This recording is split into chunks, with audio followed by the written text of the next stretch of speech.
और अब बात भाजपा के 007 वाले प्लान की करेंगे, क्योंकि यूपी फतह करने के लिए भाजपा ने 7 बड़े कदम उठाए हैं, जिसमें एक कदम कुशीनगर एयरपोर्ट का है, दूसरा कदम पूर्वांचल एक्सप्रेसवे का है।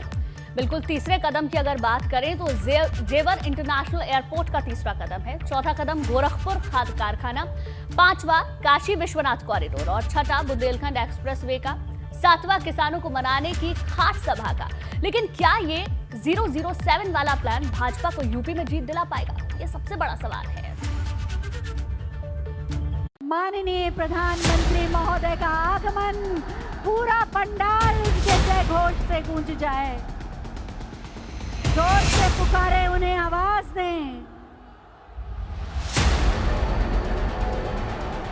यूपी फतह करने के लिए भाजपा ने अपनी पूरी ताकत झोंक दी है, क्योंकि हर महीने खुद प्रधानमंत्री मोदी 3 से 4 बार यूपी का दौरा कर रहे हैं, हजारों करोड़ की सौगात दे रहे हैं। फिर चाहे वो कुशीनगर एयरपोर्ट हो, पूर्वांचल एक्सप्रेसवे हो, जेवर इंटरनेशनल एयरपोर्ट हो, या आने वाले दिनों में गोरखपुर की खाद कारखाना हो, काशी विश्वनाथ कॉरिडोर हो, बुंदेलखंड एक्सप्रेसवे हो, ये ऐसे प्रोजेक्ट हैं जिनका आने वाले कुछ दिनों में शिलान्यास और लोकार्पण होना है।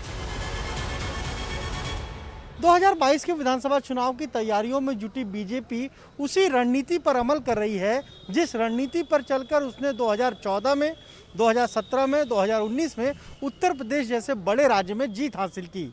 दरअसल जब चुनाव करीब आते हैं तो बीजेपी जो रणनीति अपनाती है उसमें सबसे महत्वपूर्ण ये है कि हर दिन अपने विरोधियों पर निशाना साधते हैं। पार्टी के बड़े पदाधिकारी, सरकार के मंत्री, उन्हें इस काम में लगाया जाता है और हर दिन वो अलग अलग मुद्दों को लेकर विपक्ष पर जोरदार हमला बोलते हैं। 2022 के चुनाव से पहले ठीक यही रणनीति एक बार फिर देखने को मिल रही है। इसके साथ ही भाजपा का जोर किसानों को समझाने पर भी है, क्योंकि कृषि कानून वापस लेने के बाद भाजपा अब किसानों के बीच जाकर ये समझाने में लगी है कि सरकार का हर कदम किसानों की दोगुनी आय से जुड़ा है। गौरतलब है कि कृषि कानून के बाद किसान सरकार से नाराज है और अब भाजपा खाट सभा के जरिए किसानों की नाराजगी को दूर करने की कोशिश कर रही है। प्रदेश कार्यालय पर हर दिन सरकार का कोई ना कोई मंत्री, पार्टी का कोई बड़ा पदाधिकारी प्रेस कॉन्फ्रेंस करता है, मीडिया ब्रीफिंग करता है और विपक्ष पर हमला बोलता है। 2017 के जब चुनाव होने थे तब बीजेपी विपक्ष में थी और ये रणनीति तब भी अपनाई गई। तब हर दिन समाजवादी पार्टी पर निशाना साधा जाता था। वहीं अगर आप विपक्ष को उठाकर देखिए तो इस तरीके की कोई भी रणनीति विपक्ष के पास नहीं है।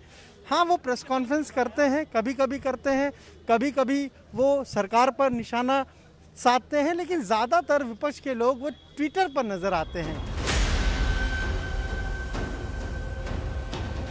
अब भाजपा ने एक और नई रणनीति शुरू कर दी है और ये रणनीति हर दिन प्रेस कॉन्फ्रेंस करके विरोधी दलों पर निशाना साधने की है, क्योंकि 2014 के लोकसभा चुनाव, 2017 के विधानसभा चुनाव या फिर 2019 के लोकसभा चुनाव भाजपा यही रणनीति अपनाती रही है और अब 2022 में जीत के लिए भाजपा फिर इसी रणनीति पर काम कर रही है। लेकिन सिर्फ भाजपा रणनीति बना रही है ऐसा नहीं है, क्योंकि अखिलेश यादव भी गठबंधन को हथियार बनाकर अपनी ताकत बढ़ाने में लगे हैं। अभी तक करीब 12 दल उनके साथ हैं, जबकि कई उनके साथ आने वाले हैं। चुनाव तक जब तक समाजवादी पार्टी की सरकार नहीं बन जाए, लगातार इसी तरह कार्यक्रम चलेंगे। वहीं इन सब के बीच कांग्रेस भी प्रियंका गांधी के नेतृत्व में माहौल बना रही है। अब तक उस जिलों में बड़ी रैलियां की, जबकि पार्टी ने जो प्रतिज्ञा यात्रा निकाली थी वो यात्रा भी समाप्त हो चुकी है, लेकिन भाजपा के कार्यक्रम रुकने का नाम नहीं ले रहे हैं। ऐसे में सवाल बड़ा है कि क्या भाजपा की तैयारी के आगे विपक्ष बेदम नजर आ रहा है? एबीपी गंगा के लिए लखनऊ से अनुभव शुक्ला की रिपोर्ट।